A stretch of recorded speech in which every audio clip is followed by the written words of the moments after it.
I'm going to be talking today about making babies and having... no, that's my next talk. So today it's about making games and having babies. And as you can hear from the title, this is going to be a fairly personal perspective from myself and my journey as being a woman in the games industry.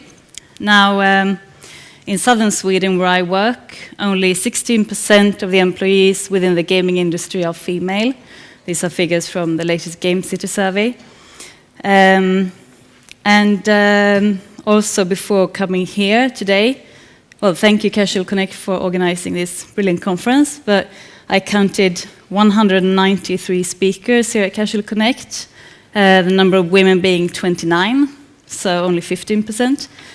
Now, on the other hand, we see a greater need in the market for more diverse games that appeal to a wider audience. And as we've seen so far, we can also expect the market for children's games to grow even more. So how can we kind of consolidate these facts? I think this is a problem that needs to be addressed both within game studies in universities and in workplaces. I think that there is still a great lack of female role models, both within the industry as well as within the games themselves. So I'm the CEO and game producer of Divine Robot, and we're located in Malmö in southern Sweden.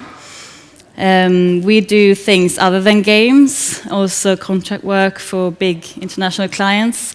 But now we're focusing on mobile games for small children, so 3 to 6-year-old children. Those are my kids, by the way. They're 4.5 now. So I'm a twin mother as well. And just starting out from almost the very beginning, in 1983 I took my first computer course. And there was me, one other girl, and the rest of the attendees were boys. So already at that time you could see a great shift towards this being something kind of male-oriented. And when I grew up, I had a great love of games, but I never had a computer myself. So I played board games, and I had one of those. Those of you who are at least as old as I am will remember that handheld device featured both a game and a watch. Really fantastic. I also tried computer games at my friends' places, Garfield being one of them. Later on, when I went to school, I started to study the arts, so Latin, French, German. I went to the university, studied Swedish, literature, philosophy, so nothing at all game-related. Then when I started to work, I moved to Malmö and started to work as a mail woman. I did at some point think about studying something called computer linguistics. However, that program was only given in my small hometown, which I didn't want to return to, and in Gothenburg, which I had just left. So instead, my boyfriend and I moved to London. We stayed there for almost 9 years, studying something called the Alexander Technique.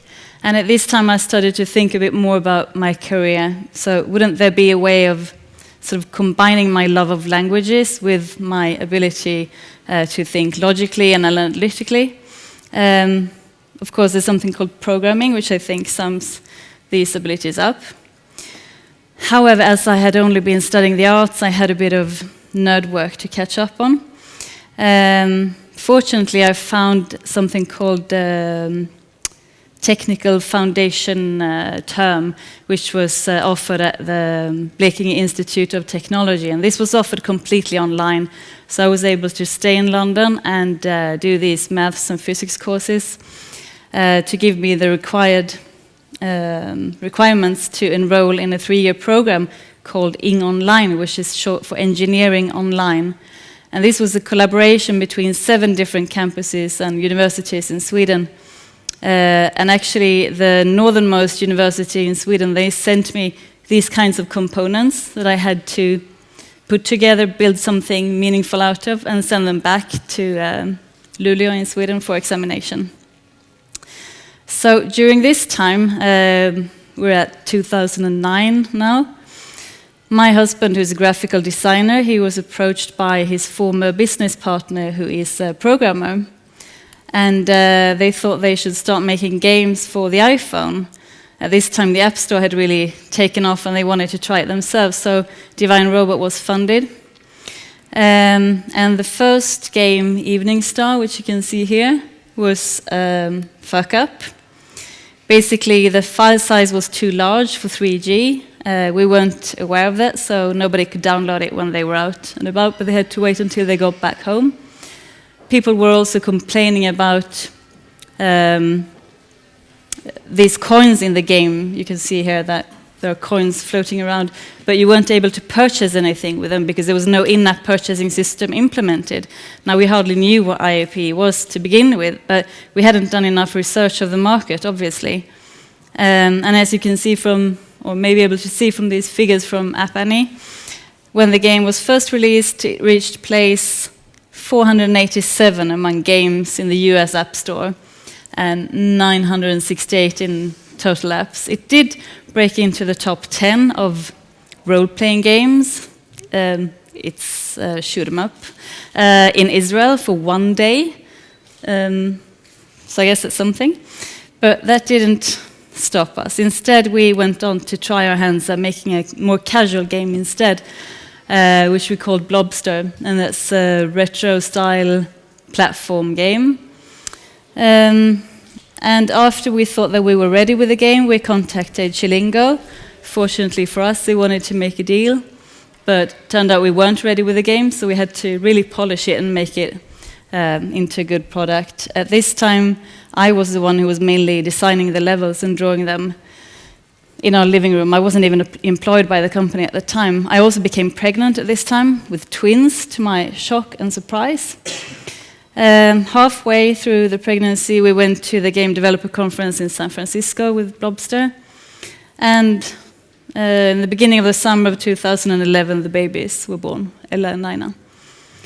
Now, 3 weeks after they were born, Blobster was released. And this was a funny time because the babies were infants. We had to get up every 3 hours during the night to feed them. Feeding 2 babies is kind of logistically difficult, so both me and my husband got up every 3 hours. And we checked iTunes, sort of when the game got featured, we checked iTunes and saw that we were breaking into top 100 in the US, and 3 hours later, when we got up to feed the babies again, we were in top 50, and then eventually we peaked at place 3 among US games and apps overall, so it was clearly time to celebrate. However, we were living in central London on the top floor, 4th floor, with no lifts, and we had 2 babies. So we had to do something about our living situation. And when a flat became available in this red brick house in Malmö, we moved back there. We packed our bags and our babies and moved back to Sweden. However, our hardships didn't end there, but instead started the most difficult time of my life. Turned out both our babies had a colic and didn't like to sleep a lot. You may know that Sweden has very generous laws for parental leave, where mums and dads can equally share about 18 months of parental leave. But as my husband was setting up the company in Sweden and also starting another company at the same time, which you can think is bad timing, but that's what happened, I took all the parental leave myself.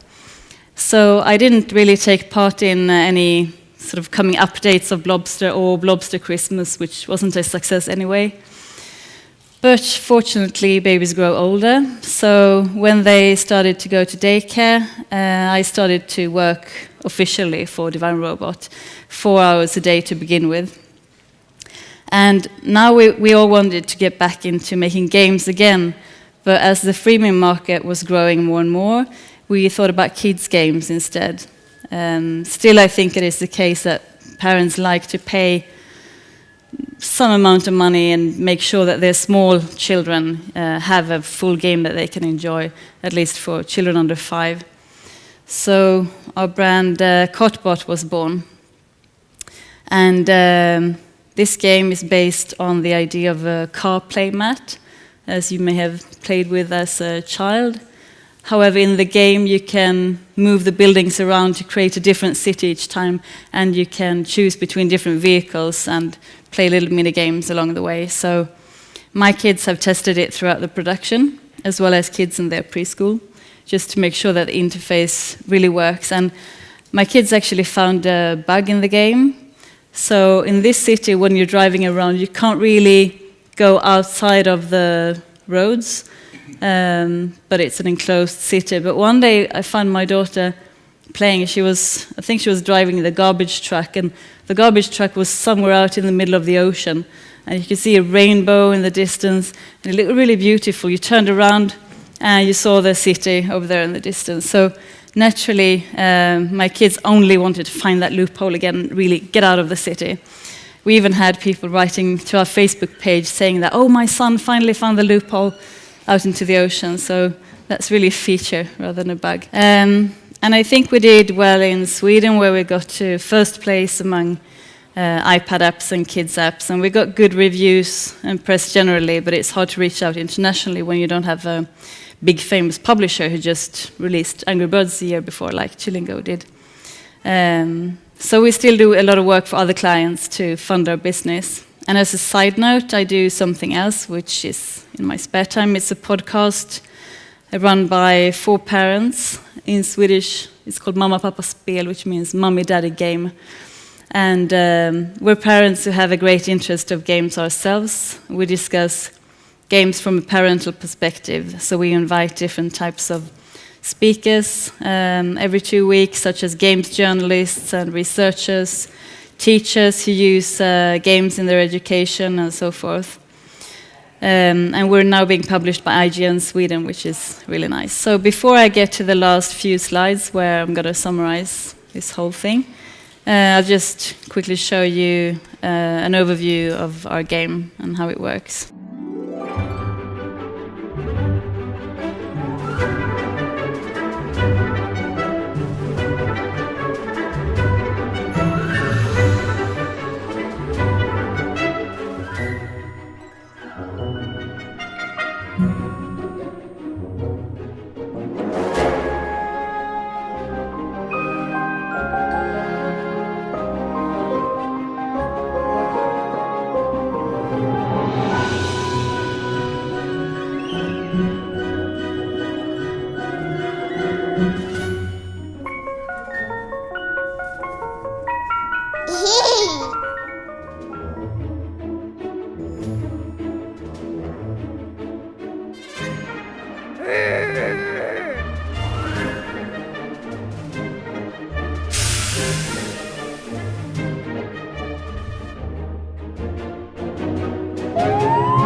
So, looking back at my journey, I'm thinking now, what could have been done differently? Or what could make it easier for me or other girls and women who want to pursue the same career, and what would be helpful? So I think, looking back at my computer course, these days there are a lot of computer courses for girls only. A lot of initiatives in Sweden, such as Pink Programming, Geek Girl Mini, and so forth, which provide an environment for girls to feel a little bit more secure, not having to compete with the boys. Also, developing more role models within games, playable female characters, the recognition of all games as games and all gamers as gamers. Having good access to technology. I think it's easier these days when, as you say, there are 4 tablets in an average, or 4 mobile devices in an average US household, and a lot of computers around as well, although I didn't have access to a computer when I grew up. Also, better advice to students about their careers, encouraging girls to study STEM subjects such as science, technology, engineering, and maths. Having good access to online education, online courses to get requirements necessary, flexibility in pace as well as location of studies. I think this helps a great deal if you're having small kids and you're able to study from home at the same time. Also having good flexibility at work, including better possibilities to work part-time, working from home, better parental leave for both parents, and good daycare options. And some of the most important things, I think, is to show support for women and their skills, especially in this industry, to increase the awareness of gender inequality and sexism within the industry. And I think we're all responsible for changing this situation. And just advice to people in my situation or who currently are where I used to be. I think one of the most important things is summed up in the middle here. Do what you love and love what you do. If you have passion for what you're doing, it helps a great deal. It helps you overcome difficulties. And also don't be afraid to change paths. You may find that you want to work with something that you don't have, your education isn't even remotely connected to it, but you may be able to use the education for something different than you first thought. Also, don't despair if you fuck up, because you will do. Nobody will go from 0 to success in one day. And maybe you will be able to try different options if you find a publisher or a partner, collaborator. Maybe you want to develop a niche product rather than a mass market product. And finding a good balance in your life and work, but rather than drawing a thick line between the two, for me it really helps to be able to, again, do something that I love, both in my spare time and professionally. So I love playing games, and I love making games, and I make games for kids, and I play games with my kids and watch them play and so forth. And if you need to take a break, it's really okay.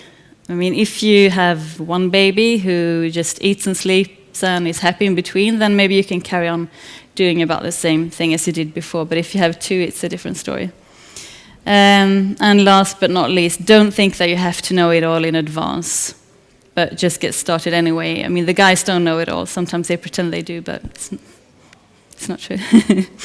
So, any questions?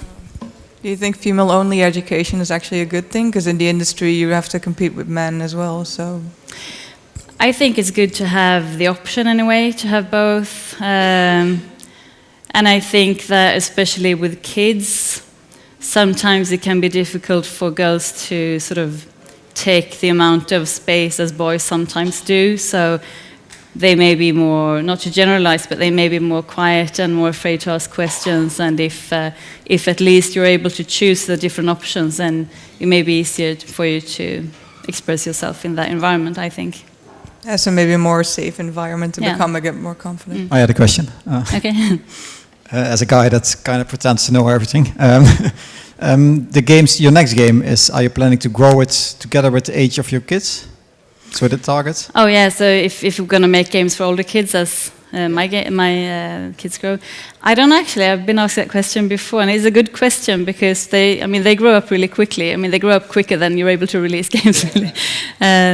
So maybe we'll look into that. On the other hand, as we've seen before, it's difficult, I think, to make games specifically for kids older than 6 or 8, because then they're starting to look at adult games or casual games in general. So, and also as we saw with Blobster, who wasn't specifically towards children but to adults in general, we still see a lot of kids playing it. And like with my friends' kids, I think from the age of 6, they are really able to start to play it, and then it's a bit challenging, but they like it anyway. So maybe we'll start to sort of develop those kinds of games as well on the side, but not to market them specifically for kids. I don't know. Yeah. Hi. Hi. I have a question about the babies part. Mm-hmm. How do you think we can make maybe the men take more responsibility for the whole baby thing? Because you said some solutions when you have both a baby and a game development job is work part-time, you can study from home and stuff, but that doesn't really solve the problem of that it becomes your responsibility as a woman if you have kids. So how are we supposed to make the other partner also maybe have to go part-time or something? Yeah, that's a good question, and I think, obviously everybody sort of finds their own solution to it. But as I said, in Sweden, for instance, the laws there look like if you don't share the parental leave equally, then you will lose some months. So like some months are specifically set aside for the dad, for instance. So if he doesn't take parental leave, then you will lose that altogether. So in a way, it kind of punishes you if only the mother wants to stay at home. But on the other hand, it can kind of bridge that gap a little bit. So there are both pros and cons to it. But kind of personally, also on a personal level, I think it's good if you, if you're really good at what you do and you like what you do and you're going to keep doing it as well, then why should you stop doing it because you have a baby? So, I think just having that attitude helps as well, I think. But, yeah. Okay, thank you.